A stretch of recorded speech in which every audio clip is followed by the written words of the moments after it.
à tous, et ben on va reprendre des analyses de bande, celles que je n'avais pas encore faites auparavant, nos analyses de bande pour Warcry. Donc aujourd'hui on va parler des Corvus Cabal et on va regarder tout de suite ce qu'elles ont dans le ventre.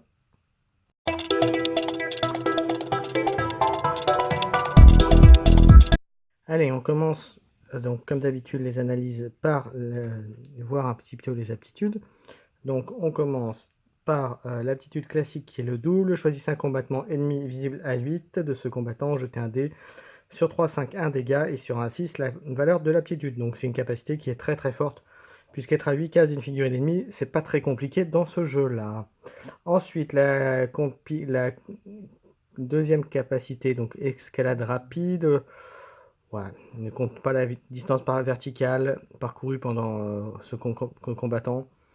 C'est situationnel, puisqu'il faut que vous ayez la possibilité ou l'avantage à passer sur un élément de décor.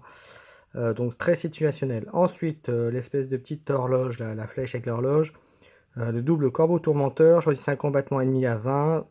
Jusqu'à la fin de ce round de bataille, le combattant choisi ne peut pas faire d'action de désengagement.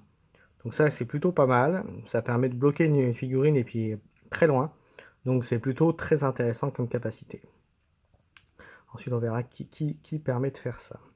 Ensuite, un triple attaque en piqué. Ce combattant effectue une action de mouvement bonus. En outre, si le combattant finit à 3 au moins verticalement vers le bas par rapport à sa position de départ, il peut faire une action de bonus. Donc là, c'est très fort, mais ça nécessite d'avoir également un élément de décor sur le terrain sur lequel s'appuyer pour faire cela. Donc c'est une bonne capacité, mais situationnelle par rapport à la position du jeu et des situations de bataille.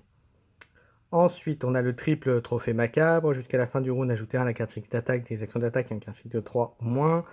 Pour les combattants ennemis visibles à 6. Donc ça, c'est très fort, c'est des capacités de leader.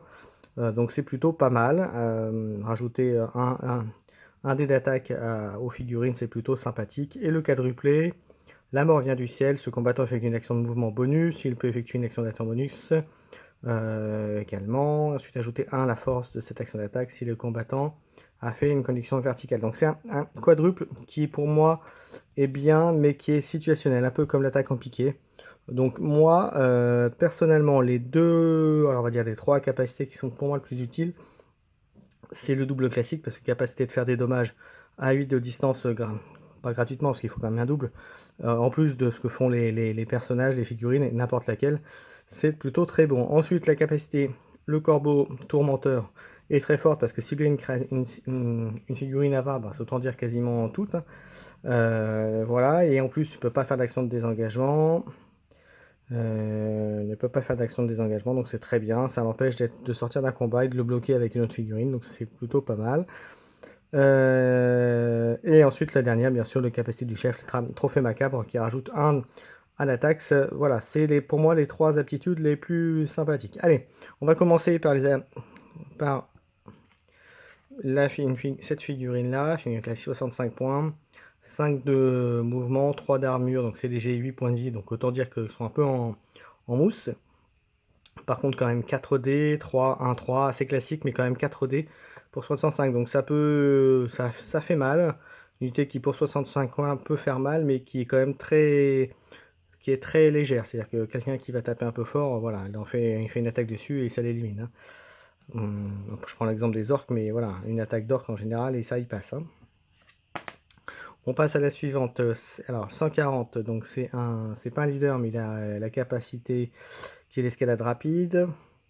Alors lui, pour 140, 5 de mouvement, 4 d'armure, donc c'est plutôt pas mal. 15 points de vie, c'est pas extraordinaire, mais c'est quand même bien, parce que vous allez voir avec les 4 attaques, 4 de force, 2, 4, c'est quand même très bon pour 140. Voilà, après c'est sûr que c'est pas un orc, mais je prends encore les exemples, puisque c'est ceux qui sont un peu la référence sur les cogneurs, on va dire.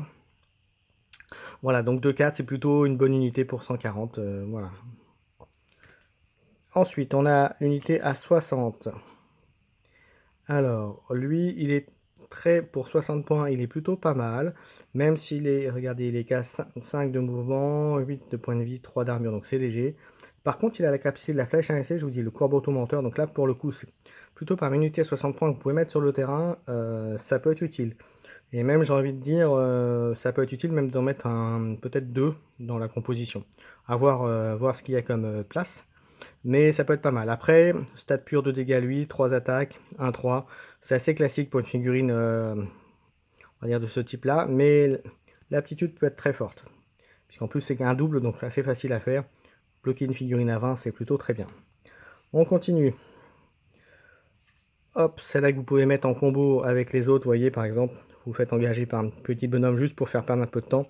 Hop, pas désengager, il est obligé d'abord de l'éliminer. Même si elle est fragile, ça peut être un bon truc. 75 points, 5 de mouvement, 3 d'armure, 8 points de vie. Il tape à 2, il peut engager à 2. Voilà, c'est pas 4D quand même, 3, 1, 4. Plutôt pas mal, 75 points, c'est une bonne figurine. Une bonne de Trophion comme je dis, mais voilà, c'est une bonne figurine quand même. Alors ensuite on passe sur les figurines qui sont les plus intéressantes pour moi de cette faction, de cette bande. Alors il y a lui, donc c'est le chef, 185 points, 4 d'armure, 20 points de vie, 5 de déplacement. Voilà, c'est un chef qui n'est pas très costaud, mais en revanche, il a le trophée macabre plus le corbeau tourmenteur, donc ce qui est plutôt pas mal. 4D, 4 d'attaque, 2-5, donc il fait très mal, mais voilà, la faiblesse sur cette team là, voilà, c'est plutôt les points de vie et les armures, donc voilà, il faut faire attention, mais très bonne figurine. Et deuxième figurine que vous pourriez peut-être avoir en 2 fois, vous allez voir pourquoi, puisque pour 185 points et 8 de déplacement, donc autant dire que ça bouge, 4 d'armure, 20 points de vie, tape à 1, 5D pour 4 de 4, plus l'attaque en piqué, mais l'attaque en piqué, moi je vous dis, c'est situationnel, donc une il le faut, je pense qu'il en faut une, parce que c'est un bon cogneur, mais 2 peut-être superflu. Moi je mettrais plus une composition, pour être franc avec vous, je mettrais 2 qui utilisent le corbeau, le chef, 2 comme ça, et après je vois si on a des points, peut-être 2-3 petits pour tenir et pour engager les situations. Et les 65, voilà, si vraiment il y a la place pour un 65, mais vraiment pas prioritaire. Voilà ma petite analyse pour les Corvus Cabal.